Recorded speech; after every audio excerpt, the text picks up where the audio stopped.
Hi dear students, मैं Krishna Kumar zero physics के YouTube channel पे आपका स्वागत है। तो पिछले वीडियो में हमने आपको पैरामेडिकल और आईटीआई के सिलेबस के बारे में बताया था।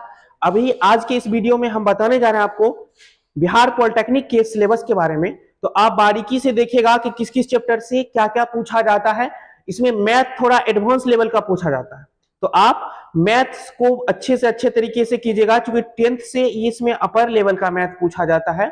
इसमें मैट्रिक्स, डिटरमिनेंट्स वगैरह, जैसे कि आपका बायनोमियल थ्योरम हो गया, वो सारी भी चीजें पूछी जाती हैं। तो हम अभी आपको बताएंगे कि कैसे आप कम समय में अच्छे से अच्छे स्कोर कर पाए और आप 450 में 400 नंबर ला सके, जिससे आपको अच्छे कॉलेज में एडमिशन हो सके। तो चलिए आज आपको बताएंगे कि बिहार पॉलिटेक्निक का सिलेबस क्या है।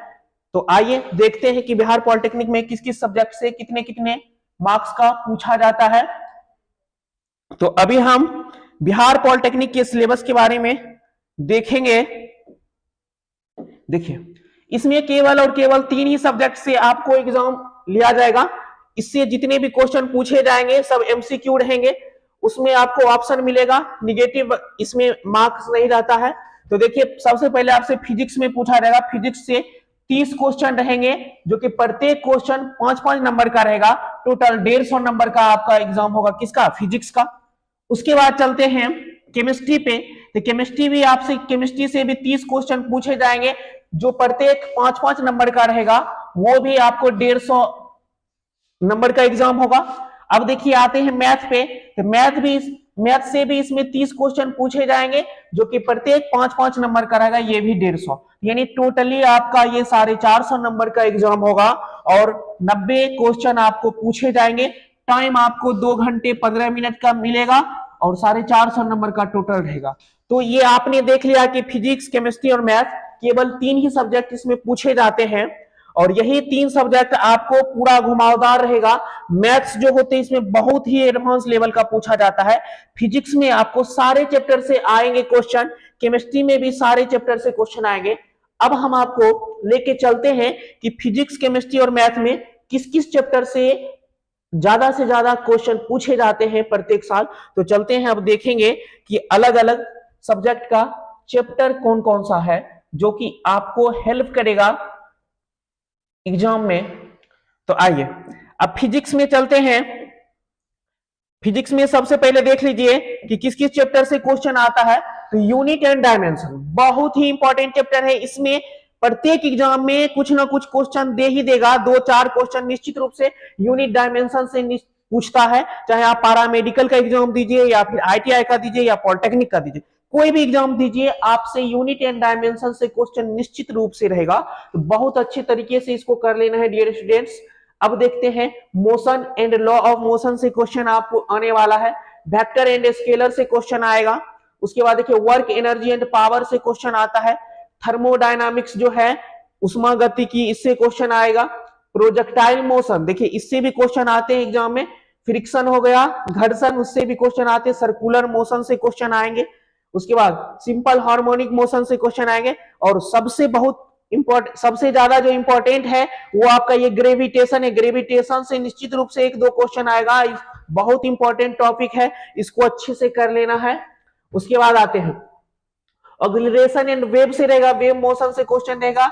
उसके बाद रोटेशनल मोशन से रहेगा, फ्लूइड से रहेगा। फ्लूइड से इसमें देखिए, जैसे कि बर्नौली का थ्योरम वगैरह रहता है, उससे क्वेश्चन पूछ देता है आपसे, ठीक है। आर्किमिडीज का सिद्धांत वगैरह पूछ देता है फ्लूइड में। अब देखिए, यहाँ आ गया आपका हीट से देखिए क्वेश्चन रहेगा। हीट से एक क्वेश्चन वो जो रहता है आपका केल्विन में चेंज करने वाला, या फिर ह्यूमन बॉडी का टेम्परेचर क्या होता है, स्वस्थ ह्यूमन हेल्थ, तो ये सारी चीजें आपसे पूछी जाती है। उसके बाद इलेक्ट्रोस्टैटिक्स से क्वेश्चन रहेंगे। मॉडर्न फिजिक्स से क्वेश्चन आएंगे। मॉडर्न फिजिक्स बहुत इंपॉर्टेंट है, इसमें डायोड वगैरह से आपसे पूछेगा, अर्धचालक वगैरह पूछ देता है। उसके बाद इलेक्ट्रॉनिक डिवाइस जितने भी होते हैं उससे क्वेश्चन आते हैं। कम्युनिकेशन सिस्टम से क्वेश्चन आते हैं, जैसे कि WWE क्या है, फैक्स क्या है, मेल क्या है, इस सारी चीजों से क्वेश्चन आपको आएंगे कम्युनिकेशन सिस्टम से। उसके बाद wave motion and Doppler effect से क्वेश्चन आते हैं। कैपेसिटर यानी संधारित्र से क्वेश्चन आते हैं। इलेक्ट्रिक करंट से क्वेश्चन पूछे जाएंगे। Magnetic effect of electric current यानी कि विद्युत धारा का चुंबकीय प्रभाव, इससे क्वेश्चन आता है। उसके बाद ये ऑप्टिक्स तो निश्चित रूप से क्लियर कर लीजिएगा। इससे जैसे लेंस से संबंधित, मिरर से संबंधित और जैसे कि आपका डिफेक्ट ऑफ विजन हो गया, इससे संबंधित क्वेश्चन आपको आते हैं एग्जाम में। तो फिजिक्स में लगभग पूरे चैप्टर से, जितना भी फिजिक्स का चैप्टर है, सारे चैप्टर से कुछ ना कुछ क्वेश्चन पूछे जाते हैं। तो आप अच्छे तरीकों से तैयार कर लीजिएगा सारे चैप्टर का। फिजिक्स के बाद अब केमिस्ट्री की तरफ चलते हैं। केमिस्ट्री से किन किन चैप्टर से क्वेश्चन आते हैं उसको थोड़ा सा देख लेते हैं। केमिस्ट्री में देखिए, केमिस्ट्री में देखिए सॉलिड स्टेट से क्वेश्चन आते हैं, उसके बाद सॉल्यूशन से क्वेश्चन आते हैं। देखिए इलेक्ट्रोकेमिस्ट्री है, इससे भी क्वेश्चन आता है। अब देखिए some basic concept of chemistry, इससे भी क्वेश्चन आते हैं। स्ट्रक्चर ऑफ एटम, देखिए इससे भी क्वेश्चन आते हैं। उसके बाद केमिकल बॉन्डिंग, देखिए केमिकल बॉन्डिंग से क्वेश्चन आएंगे। उसके बाद स्टेट्स ऑफ मैटर, यानी कि गैस एंड लिक्विड का जो होता है मैटर, वो उससे क्वेश्चन आता है। थर्मोडायनामिक्स, इससे क्वेश्चन आता है। इक्विलिब्रियम, इससे क्वेश्चन आता है इक्विलिब्रियम से। उसके बाद देखिए रिडॉक्स रिएक्शन, यानी कि ऑक्सीकरण अवकरण जो अभिक्रिया है, उससे क्वेश्चन आते हैं। हाइड्रोजन से आते हैं। ऑर्गेनिक कंपाउंड, देखिए ऑर्गेनिक जो है केमिस्ट्री, वो सारा पूछ लिया जाता है, उससे एक दो नोमेनक्लेचर पूछ लेगा या स्ट्रक्चर उसका पूछ लेगा। कोई भी मान लेते कंपाउंड आपको दे देगा, उसका स्ट्रक्चर पूछ लेगा। तो ऑर्गेनिक केमिस्ट्री देखिए ये खुद अकेले 2-3 महीने का क्लास है। तो आप अगर चाहिएगा ना कि चैप्टर वाइज हम तैयार करें, तो बहुत ही टाइम कम बचा है, क्योंकि चैप्टर वाइज तैयार करने के लिए आपको स्टार्ट से जो पढ़े हैं वही काम देगा।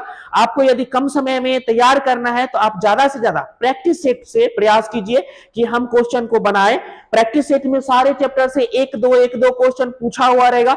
इससे आपको ये आइडिया लग जाएगा कि किस लेवल का क्वेश्चन आ रहा है, आप जल्दी से जल्दी उसको तैयार कर सकते हैं। यदि चैप्टर वाइज पढ़िएगा तो फिजिक्स भी तैयार नहीं हो पाएगा, केमिस्ट्री तो दूर की बात है, फिजिक्स का ही सारा चैप्टर आप नहीं कर पाइएगा। इसलिए हम आपको एडवाइस देते हैं कि जितना भी हो सके आपसे ज्यादा से ज्यादा प्रैक्टिस सेट से ही तैयार कीजिए कि हम उससे क्वेश्चन बनाएं। आपको लेवल पता चल जाएगा, किस टॉपिक से कौन कौन सा क्वेश्चन आता है, वो तैयार हो जाएगा। प्रीवियस ईयर का जितने भी प्रैक्टिस सेट है वो बनाइए, आपको जल्द से जल्द तैयार हो जाएगा। तो चलते हैं ऑर्गेनिक केमिस्ट्री के बाद इन्वायरमेंटल केमिस्ट्री जो है, इससे क्वेश्चन आते हैं। केमिकल कैनेटिक्स से क्वेश्चन आते हैं। उसके बाद देखिए सरफेस केमिस्ट्री से आते हैं। पीरियोडिक टेबल, देखिए इससे निश्चित रूप से क्वेश्चन आपको रहेंगे कि मतलब कोई भी एलिमेंट दे देगा, बोलेगा उसका मतलब कितना स्थान है, कौन से आवर्त में है, कितने आवर्त होते हैं, यानी कि तिर्यक नियम का प्रतिपादन कौन किया, अष्टक नियम का प्रतिपादन कौन किया, नोबेल गैस कितने हैं, बहुत सारी चीजें यानी कि पीरियोडिक टेबल से निश्चित रूप से पूछे जाते हैं। अब देखिए पी ब्लॉक, डी ब्लॉक और एफ ब्लॉक के तत्व जो होते हैं, इससे भी क्वेश्चन आता है। अब देखिए यहाँ पे केमिस्ट्री एवरीडे लाइफ, इससे भी क्वेश्चन 1-2 आपका पूछा जाएगा। तो ये था केमिस्ट्री का सिलेबस। तो मैंने अभी आपको फिजिक्स और केमिस्ट्री दोनों का सिलेबस बता दिया। अब चलते हैं जो महासागर है मैथ्स। देखिए आपको पॉलिटेक्निक में सबसे बड़ा यही आ जाता है कि मैथ जो है इसमें एडवांस लेवल का थोड़ा पूछ देता है, जो इंटरमीडिएट का मैथ भी इसमें इंक्लूड है।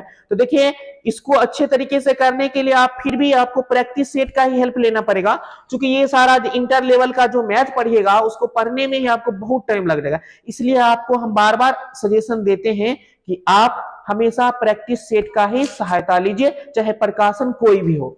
तो देखते हैं हम इसमें, देखिए सबसे स्टार्ट में पूछा जाता है प्रिंसिपल ऑफ मैथमेटिक्स, यानी मैथमेटिक्स का इंडक्शन वगैरह से 1-2 क्वेश्चन रहेगा।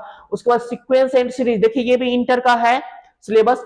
अलजेब्रा से क्वेश्चन निश्चित रूप से, अलजेब्रा बहुत इंपॉर्टेंट क्वेश्चन निश्चित रूप से रहेगा। उसके बाद देखिए परमुटेशन एंड कॉम्बिनेशन से क्वेश्चन रहेगा, जो कि इंटर के सिलेबस का है ये, ठीक है।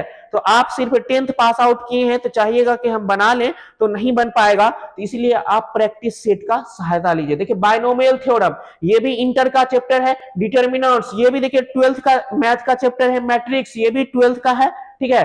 कॉम्प्लेक्स नंबर, ये भी 12th का है। तो इसमें ज्यादातर एडवांस लेवल का ही मैथ पूछता है। ट्रिगोनोमेट्री हो गया, उसके बाद प्रॉपर्टीज ऑफ ट्रायंगल्स हो गया, लॉगरिथम हो गया। देखिए लॉग से निश्चित रूप से क्वेश्चन रहेगा आपको, एडवांस लेवल का मैथ्स इसमें पूछे जाते हैं। अब देखिए solution of triangles, general value उसका, उसके बाद इनवर्स सर्कुलर फंक्शन पूछा जाएगा। उसके बाद देखिए कोऑर्डिनेट ज्योमेट्री से क्वेश्चन आता है। उसके बाद 2 डायमेंशनल में आपका आता है इक्वेशन ऑफ सर्कल्स, 3 डायमेंशन में आता है अप टू स्ट्रेट लाइन, यानी स्ट्रेट लाइन का क्वेश्चन आता है। तो हमने अभी आपको देखिए मैथ्स, फिजिक्स, केमिस्ट्री तीनों का सिलेबस बता दिया कि किस किस चैप्टर से ज्यादातर क्वेश्चन पूछे जाएंगे, ठीक है, ज्यादातर क्वेश्चन किस किस चैप्टर से पूछे जाएंगे अभी हमने आपको सारी बारीकी से बता दिया। अब देखिए, आप जल्द से जल्द तैयारी करना चाहते हैं तो मैथ में भी आपको प्रैक्टिस सेट का ही सहारा लेना पड़ेगा। तो चलते हैं, तब तक के लिए बाय बाय, अच्छे से तैयारी कीजिए और लगातार बने रहिए मेरे साथ।